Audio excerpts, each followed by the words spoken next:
तरी सुद्धा आजही ताठकण्याने ते वावरत असतात आणि आपल्या लेखणी म्हणा किंवा कार्याच्या द्वारे आपल्यापर्यंत ते पोहोचत असतात. भला माणूस ज्याचा समाजाला लाभ होतो तो भला माणूस माननीय श्री रोहितजी खरगे. यानंतर पद्मश्री नारायण आपल्यापर्यंत ते पोहोचत असतात. भला माणूस ज्याचा समाजाला लाभ होतो तो भला माणूस माननीय श्री रोहितजी खरगे. यानंतर पद्मश्री नारायण सुर्वे यायला पाहिजे. क्षितिजय नप्ते, वेदांत गोरडे आणि मॅडम आपण पटकन पुढे येऊन थांबा. त्याला वेळेमध्ये कार्यक्रम संपवायचा आहे. माननीय भाऊसाहेब भोर यांना सुद्धा पुढे कार्यक्रम असल्यामुळं त्यांना विचार मध्येच व्यक्त करण्यासाठी मी त्यांना विनंती करतो. आणि सुर्वे साहित्य कला अकादमी यांच्या वतीनं विविध पुरस्कारांचं वितरण. माणसातले साहित्यिक आदरणीय श्रीपादजी सबनीस सर,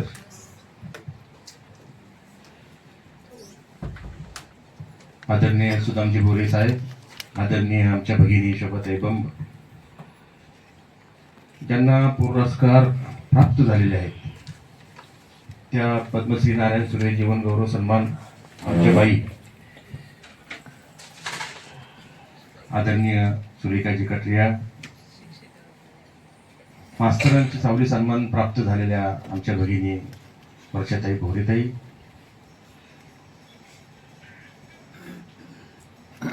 पद्मश्री नारायण सुर्वे विचार साधना पुरस्कार पल्लवीताई परुळेकर, ते माझे काळे, आणि आमचा मेहुणा मेहुणे नाही का ते रोहित खरगे. भला माणूस, चांगला माणूस, योग्य माणूस, म्हणजे अनेक तुझ्या बाबतीत उपाधीला. बऱ्याच कार्यक्रमात कधी कधी आमची फजिती होती. एक तर सबनीस सरांना ऐकायला आले असते लोक, आम्हाला असं वाटते की आम्हालाच ऐकायला लागले म्हणून आम्ही जरा थोडं जोरात सुटतो. आणि असं काही व्यासपीठ कधी कधी जमून येतं की काहीच बोलायला शिल्लकच राहत नाही. एवढी प्रतिभा वर्षांनी मला बघायला मिळाली.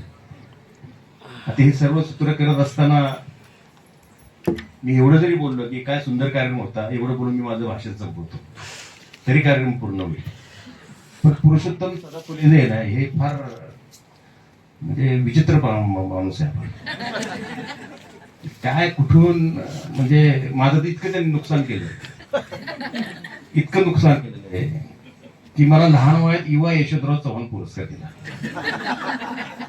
आता श्रीमंत महानगरपालिकेत यशवंतरावांच्या नावानं पुरस्कार घेऊन चालायचं म्हणजे सबनीस सर केवढं त्रास आहे. आणि ते बाळासाहेब भारती म्हणलं मी काय चूक केली होती हो सर, इतक्या लहान वयात मला येवा येतो. त्यामुळं मला त्या महानगरपालिकेत जायची इच्छाच होणार नाही, तर किती माझा फायदा झाला असता. 6व्यांदा निवडून आलोय, किती म्हणजे एकदा निवडून आलो तर म्हणजे सर तुम्हाला माहिती आहे सगळं. मी 6व्यांदा निवडून अजून माझं चालूच आहे, कारण का कमवतोय 5 वर्षात घालवतोय, कमवतोय 5 पगार सर आमचे सर बसलेले त्या ठिकाणी. म्हणून तुम्ही खूप नुकसान करता लोकांचं सदा फुले सर. इथं काय आमच्या गोरेताईंचा इतिहास ऐकल्यानंतर अशा जर प्रत्येक घरात गृहिणी झाल्या तर सिया गोयल परत होणार नाही. काय बऱ्याच जणांचा समज असा झालेला आहे की बुद्धीने श्रीमंत होता येतं, पण श्रीमंतीने बुद्धिवान होता येत नाही. सबनीस सरांसारखे सुद्धा लोक आता लोक पावत चाललेत. आणि एक बरं आहे, तुमचं एक चुकत नाही, पुरस्कार योग्य व्यक्तींच्या हातून देता. नाहीतर आम्ही वाट मी पाहतो कोण आहे तर जातो, याचा अर्थ माझ्या जाणे न जाण्याने काय कार्य होणार नाही. नाही त्या लोकांच्या हातून पुरस्कार देणारे सुद्धा हात कमी होत चालले. राजकीय लोकांना तर बोलतच नाहीत कुणी. नशीब मी नाट्य परिषद आणि हात बरबडले नाही श्रीमंत मानव. आणि असं नाही बिघडायच्या वयात नगरसेवक झालो, 23व्या वर्षी नगरसेवक झालो. पण 23व्या वर्षी मला सुधा फुलेंनी नारायण सुर्वे सरांनी शेजारी बसवलं, मंगेश पाडगावकर सरांच्या मंगेशकरांची शेजारी बसवलं. किती नावं सांगू, माझे भमू शिंदे, रामदास तुकाने, दमा मिरजदार, मंगेशकरांच्या घरी नाव आणि टिकवणं आणि त्यांनी कुटुंबामध्ये घेणं हे म्हणजे एव्हरेस्ट ठरलेलंच होतं. तिथं मला जागे कायम भयभीत राहिलो. माझ्या हातून काही चुका जर झाल्या, रामचंद्र देखणे माझ्यावर कायम लक्ष ठेवून असायचे. प्राधिकरण सदस्य झालो तिथं तर काय मजाच आहे, तुम्हाला माहिती नाही, काय सांगत नाही, पण मी बोललो मग कोणाला सांगू नका. पण रामचंद्र देखणे सर इंटरव्ह्यूलाच जनसंपर्क कार्यालय अधिकारी असायचे. मी आज केलं की सर व्यवस्थित राहायचा, झालं मुंबईला व्यवहारच नाही. श्री प्राधिकरण सदस्य असताना सर काही न करता न आलेला मी एकमेव कार्यकर्ता आहे. त्यामुळे तुमच्या शेजारी बसण्याचं धाडस करतो. तुमचं मला एक आवडतं, जे आहे ते आहे, पटलं तर घ्या. थोडंफार मी पण तसंच आहे सर, विद्यार्थी आहे तुमचा. आणि ह्या सगळ्या परिस्थितीचं भान ठेवून तुम्ही जेव्हा ही सदाफुले साहेब, तुम्ही विचित्र जरी असला तरी तुम्ही ही जी विचित्र माणसं, जी डोक्याने फिरलेली माणसं, हेच करू शकतात, तुम्हीच करू शकता. कारण का तुम्ही लोकांना, आता आमच्या वसईवरून आलेल्या कवयित्री म्हणजे पहिल्यांदा, नंतर त्यांनी सांगितलं, पण पहिल्यांदा वाटलं ते सांगितलं की दिवाळी अंक काढायला खूप अडचण येते. म्हणलं घरात पोलीस असून पोलिसांना एवढे तर हे होत नाही, पण ते सुसंस्कृत घरात असल्या कारणानं तुम्ही जो स्ट्रगल केला, म्हणून तुम्हाला लोकांनी वाचवलं, तुम्हाला साथ दिली लोकांनी. त्याच्या कारण घरात सुद्धा संस्कार लागतात. आता पोलिस काव्य संबंध आहे का हो? तुम्ही बिघडले असत्या, पण त्यांनी बिघडून नाही दिलं, कारण ते बिघडलेले नव्हते. आणि म्हणून पोलिसांबद्दल बोलणं का, मी किती वेळ पण बोलू शकतो, राजकारण पण आहे ना. त्यामुळे हे सर्व करत असताना जी मानसिक स्थिती सगळ्या माणसांची बदललेली आहे. आता बुद्धीची गरज नाही, संस्काराची गरज आहे. घरात संस्कार पाहिजे. माझ्यावर तर खूप लहान वयात संकट आलं.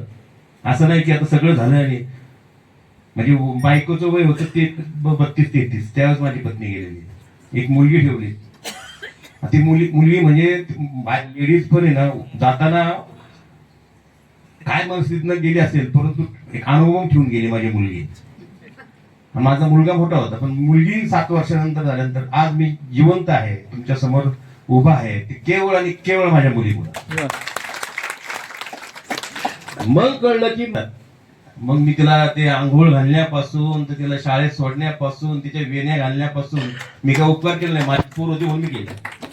पण हे सर्व करत असताना बायका, तेव्हापासून माझी दृष्टीच बदलली लेडीजकडे बघण्याची. हे सगळं अद्भुत काम आहे, काय सोपं नसतं. मग आता मी ह्या सगळ्या परिस्थितीचं भान, ही जी कला क्षेत्रातली लोक जर माझ्या संकेत नसते ना सर, संदीप सर, तर राजकारणी आहे, मी चित्रपट निर्माता आहे, नाट्य निर्माता आहे, 5 चित्रपट केले, मोकळा श्वास काढला, केवळ पत्नी गेल्यानंतर स्त्री बोलून हत्या करू नका म्हणून चित्रपट काढला, सामाजिक भान ठेवून चित्रपट काढला. पण आहे जे मी कधी दुःखाचं भांडवल करत नाही, रडकं बिडकं असं काहीतरी बोलत नाही. आपलं प्रारब्ध असतं ते आपल्याला चुकत नाही, ते आपण करत राहायचं असतं. संकटात सुद्धा मी सुंदर संधी बघत असतो. मला इतके राजकीय आघात झाले, मी लोकांना आवडत नाही, मोठ्या नेत्या मंडळींना, काही लोकांना, त्यांच्या मला सारखं मी करत नाही, टेंडर घेत नाही, काही नाही, तो राग येतो त्यांना, काही लोकांना तर सहन होत नाही, आणि मलाही सहन होत नाही, मलाही फरक पडत नाही. कारण तर माझ्याबरोबर सबनीस सरांसारखे, हृदय मंगेशकरांसारखे, पृष्ठ अशी संपत्ती आहे ना माझ्याकडे. आणि संपत्ती असलेल्या लोकांचं काय हाल आहे ते मला माहिती. कोणत्या मार्गाने संपत्ती येते त्यावर त्या कुटुंबाचं सिद्ध होतं. आणि म्हणून खरं ह्या पुढे कार्यक्रमाला जाताना नातवाला किंवा मुलाला घेऊन बाद झाला, तर आपल्याला काय तेच आपल्याला काय फरक होणार नाही. 10वी दशक्रिया विधीला आम्ही बसतो, काय गप्पा असतो माहिती का, तुझ्या पोराचं काय चाललं सत्य, मग तू व्यवहार कसा चाललाय, काय नाही, सगळं आभासी, सगळं खोट आहे. पण ही जी माणसं जो पण आहेत आणि त्यांचे विचार जो पण डोक्यात आहे तेवढंच सत्य, बाकीचं काही खरं नाही. कारण का मी 30 वर्ष, मी पगारे सरांना माहिती, मी पॉलिटिशियन वयाच्या, म्हणजे माझी पद सांगू का, 1000 साल तुम्ही नंतर मी 7वीला सांस्कृतिक मंत्री, 8वीला उपपंतप्रधान शाळेचा, 9वीला पंतप्रधान शाळेचा. पण ही उपाधी लागली ना, कोणाच्या नशिबात आहे का ती.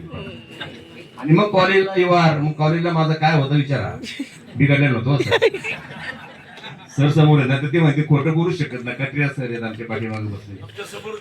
हा, त्यामुळे ह्या सगळ्या वाटचालीमध्ये मला हे आणि माझं आयुष्य संकटमय कधीच नव्हतं, समृद्ध झालं.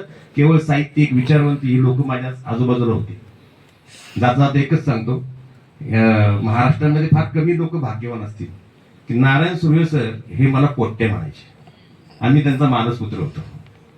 आणि माझ्या घरी किंवा माझ्याकडे जेवल्याशिवाय ते इकडे आले की पोट्ट्याला बघा जिथं असं त्याला शोधून आणा. जाता एक मला एक पद्मश्री मिळण्याचा ज्या दिवशी मला आनंद झाला, जे 25 वर्ष झाले असतील, लहान होतो, सुरेश सरांच्या मनामध्ये हृदयामध्ये मी स्थान मिळवलं होतं. माझा वाढदिवस होता. सकाळी 9 वाजता एक डबल भिंगाचा माणूस उतरून रिक्षातून उतरला आणि ते आले, पोट्या हे बुके घे, आणि खास नेरळून आलो, आता ट्रेन लगेच 15-अर्धा तासात मी चाललो. ते आले आणि ते गेले. ते मला तर ते नेरळला पोहोचेपर्यंत रडत बसलो. कोण करतो, कोण मी, काय माझ्या खानदानीमध्ये कोण गायक नाही, साहित्यिक नाही, स्वातंत्र्य सैनिक नाही, विचारवंत नाही, पण एवढी मोठी श्रीमंती मला देऊन गेले सुर्वे सर की. आणि मग मी माझी बायको मला कायम रागवायची, म्हणजे तुम्ही सगळं काय करता, राजकारणात असून खरं खरं बोलता. मला असं कोणी सांगितलं का राजकारण खरं नसतं बोलायचं नाही, त्यामुळे तुम्हाला पद मिळत नाही, तुमचे दुश्मन होतात, तुम्ही असं करता. आता सगळ्यांनी बोललं तर मी लक्षात घेणार नाही, पण बायको जेव्हा बोलते आपल्याबद्दल ते खरं असतं. पण मला कुणाचा पण मी सल्ला घेतलाय, माझं एक ठरलेलं आहे. म्हणजे काही जण काय करतात, एकाच माणसाचा ज्याला काही अक्कल नाही त्याला सगळंच विचारतात, पायाचं, डोक्याचं, हृदयाचं सगळं एकालाच विचारतात. तसं नसतं. सल्ले देणाऱ्यांचे सुद्धा कप्पे ठेवा आयुष्यात. काय होतं, कुणालाही काही विचारत असतो आपण. मग मी सुर्वे सर, पुरुषोत्तम सदाफुले सर आहे तिथं, सर सदाफुले सरांना मी बोललो आणि सर सापडले मला. आता मला योग्य माणसाला विचारायचं, मी वागतो ते खरं आहे का खोटं आहे. बायकोनी तर माझी फार हेटाईच करून टाकली. तर मी सुरेश सरांना विचारलं, शॉर्ट मध्ये सांग, सुरेश सरांना विचारलं, सर बायको माझी असं असं म्हणते की तुम्ही असं सरळ बोलता, बिंदास बोलता, विचार करत नाही, माझी पोटात येते ओटात ठेवून बोलता, असं नसतं वागायचं. ते मला हसले, म्हणजे तुला तुझी बुद्धी आहे ना, आणि तुला पचेल किंवा तुला समजेल अशाच भाषेत सांगतो. म्हणजे तुमच्या भाषेत तर मला आयुष्यात जमणारच नाही, कारण कवीवरून मी खूप जळतो, इतका जळतो की इतके शब्द कुठून आणतात ते मला तेच कळत नाही. त्यामुळं मी सरांना म्हणले, बघ किती ताणलेला माणूस असेल आणि बारक तळ असेल किंवा गटर असेल, खूप आता त्या पाण्याशिवाय तो जगू शकत नाही, तरी ते तो पाणी पितो का? नाही पिणार. पाणी कोणतं पितं? झरझरणाऱ्या झऱ्याला जो वाहतो त्याच्यावर शंका घेतो का आपण? नाही. तेच पाणी पितात ना. हा, तसंच राहा जरासारखं, जसं आहे ना तसा तू राहा. जे पाणी पिऊन तृप्त होतील ते तुझ्यावर राहतील. ज्यांना गटर प्यायला पाणी प्यायचं, तुला काय करायचंय? मग असला हवा करत गेलो घरी, इकडे तुझं नाही ऐकणार आयुष्यात. म्हणलं मी असाच राहणार आणि असाच आहे, आणि तसंच बदललो नाही, आजही तसंच आहे. तरी 6व्यांदा निवडून आलो. त्यामुळे धन्यवाद. मी धन्य झालो. बऱ्याच दिवसातनं काय होतं, पुरस्काराचा तिरस्कार यावा असे पुरस्कार. आता एकदा तर पुरस्कार असा दिला सर, 4 महिने झालं नगरसेवक निवडून येऊन, आणि त्याला कार्यक्षम नगरसेवक पुरस्कार. एक टेंडर पास व्हायला 6 महिने लागतात, गटर बांधायचं तरी. आता त्याला पुरस्कार, तू सांगताना काय मॅनेज केलं होतं काय? आता अरेंज आणि मॅनेज केलेलं पण पुरस्कार त्यांनी सांगितलं. असे हे थोर नगरसेवक, अरे थोर कशाला हे असलं काहीतरी. पण मी जात नाही. मी खरंच मी खूप मला पुरस्कार मिळायचे त्यावेळी मी सांगायचं, मग कुणाच्या हातून देतात बा, जे भ्रष्टाचाराने हात बरबटलेले, तो आयुष्यभर चुका करत करत मोठा झाला. पदानं माणसं मोठी होतात का वर्षभरासाठी? पण पद निर्माण करायला लागते. पद निर्माण करण्यासाठी अनेक वर्ष घालवावे लागतात. एका दिवसात थोडी होतं. तेव्हा मला पहिल्या वर्षातच मला कोणतरी म्हणलं कार्यक्षम पुरस्कार द्यायचं. म्हणलं मला 15 वर्षांतर द्या. आणि सर माझ्या भागात एक दिवशी मी जे कामं केलेत ना, ते कोण म्हणजे खासदार व्हावं लागतं, त्यासाठी आमदार व्हावं लागतं, पण मला त्यासाठी होऊन देत नाही, म्हणून मी नगरसेवक म्हणून केला. त्यामुळं माझी संपत्ती ही मला या ठिकाणी बोलू. खरं इतकं सुंदर व्यासपीठ आहे आज, इतकं सुंदर व्यासपीठ आहे वैचारिक दृष्ट्या. परंतु आता तुम्ही पण संकल्प करा, तुम्ही संपर्क करा, घरापासून सुरुवात करा. एक शेवटी आता ते सध्या चंदन सेवेची कविता चांगली गाजते, तिथे पुरोगामी विचार, अमुक तमुक हे ते सगळं ठेवून द्या. सगळं तो फिरतो, गावभर फिरतो, सगळं गावाला ज्ञान देतो. घरी गेलतो आणि त्या घरीच त्याला मुलगा विचारतो, डॅडा शाहू फुले होते का? छत्रपती खरंच काल्पनिक आहे का? हा होते. तो दरवाजा बंद करून असला ठोकतो त्याला. तुम्हाला गावभर पेरलं पण घरात नाही उगवलं. त्यामुळे तुमच्या कविता पहिल्या घरात शिकवा. काय होतंय माहिती का, छत्रपती शेजारी होते, मिलिटरीत कुणाचा पोरगा जाऊन दे शेजारी. हे सगळं असं झालं. सबनीस सरांनीच सगळं घ्यायचं अंगावर. आपण काय नाही, आपलं काय काय बोलल्या उत्तर त्यांचं घरी जाऊन सांगा की नातू ऐका कवी आपण काव्य करतोय, नातू कांत कविता बनतोय, कविता बघतो का करता बनतोय. आणि 7च्या पोरांना पण घरी आला ना. मी स्वतः भाऊसाहेब भुई 12वी पर्यंत मुलीला मोबाईल दिला नाही. तुम्ही ह्या कार्यक्रमाला जर हजर राहणारे असतील आणि घरात हे सगळं चुकीचं चाललं असेल तर तुम्ही कार्यक्रमाला पण हजर राहून उपयोग नाही. त्यामुळं राग आला, आनंद आहे, पण सत्य कुणीतरी बोललं पाहिजे. मी 12वी पर्यंत तिला मोबाईल दिला नाही. 7वी 8वीला धिंगाणा केला त्याने. एक दिवस जेवली नाही. मी तिला सांगितलं मी तुला मारू शकत नाही कारण तुझी आई नाही, पण मला असं सायन्स असं सांगते की 7 दिवस माणूस उपाशी राहू शकतो. दुसऱ्याची ताकद दिवस नाही ना कोण उपाशी काय. मुलांनी ढोल दिला त्याला 2 द्या ठेवून. काय झालं भीती तुमच्या मनामध्ये. तो पोरगा काय म्हणतो माहिती का, मी जीवाचं बरं वाईट करून द्या. त्याच्या नशिबात असेल तेवढंच आयुष्य. तो काय सांगू थोडी आज गोरज मुहूर्तावर गेला की ह्या ठिकाणी मी आत्महत्या करणार असं म्हणतं का. मस्त टेरा टाईट राहा नातवासाठी. काही सर मला मी काय बोलून मोबाईल वापरू नका तर यांना काय कळतं. यांचं माझा नातू असला भारी मोबाईल चालवतो ना, ते गेम खेळत बसते नंतर आपली गेम करते. वायफाय घरात आलं, वातावरण हायफाय झालं, नंतर हाय हाय करायला. एक सिया गोयल सारखी पोरगी तिचा मर्डर करायचं वाटतं. कोण सदन कुटुंबातली आई वडील 99% आई वडील जी मुलं नालायक आहेत ना, आई वडील जबाबदार आहेत. लक्षात ठेवा. या पुढे तुमच्या पुढे नुसते या कार्यक्रमातून चर्चा बिर्चा होत राहतील. त्यांना पुरस्कार त्यांच्या कर्तृत्वामुळे मिळालेला आहे, आपल्यामुळे नाही. पण घरापासून सुरुवात करा. 7 वाजता मुलगी घराच्या आत पाहिजे. मुलगीच का, मुलगा का नाही, त्याला कुठं उन्हाळ्यात ठेवलं. आणि रात्री रात्री अशी कोणती क्रांतिकारक कार्यक्रम असतात, कोणते क्रांतिकारी कार्यक्रम. माझा मुलगा जेव्हा बाहेर देशातून शिकून आला तेव्हा एकदाच नव्हत्या म्हणला मी काय दुसऱ्या जवळ बोलला मला नाही माझ्यावर समोर काय ताकद आहे. म्हणलं मी काय मुलगी आहे का डॅडी कधी पण म्हणतात. म्हणलं हातपाय तोडून काय घरी बसण्यापेक्षा 9च्या घरी आहे. आता मी काय तोडणार होतो का. द्या ना धमकी. पोरग घरात निघून त्याला जायचं ते जाईल म्हणून मी जास्त वेळ घेतला. कारण का मी बाहेर फिरतो. 10,000 बाल गुन्हेगार आहेत. 10,000 हे तळमळीने बोलतोय. 10,000 बाल गुन्हेगार आहेत आणि मोठे गुन्हेगार बाल गुन्हेगारांना मर्डर करायला होतात का, तो 3 महिन्यात बाल सुधारणातून परत येतो. कुठं चाललोय तुम्ही. काय नाही तुम्ही नुसतं भाषण ऐक. आचार्य आचार्य आमचे रामकृष्ण मोरे म्हणलेलं माहिती. कीर्तनाने काय कोणी सुधारलं नाही, तमाशाने काय कोणी बिघडलं. 14,000 वर्षापूर्वी राम झालाय. असं एक तरी भरत निघाला की रामा प्रॉपर्टी पुढे काय नको तुझ्या बाजूला. काय नाही हो, काय नाही. फक्त आपल्या स्वतःपासून सुरुवात करा. काय नाही, कोण भरत पण नाही झाला, कोण शत्रुघ्न पण नाही झाला, काही नाही. भीम झाले सगळे.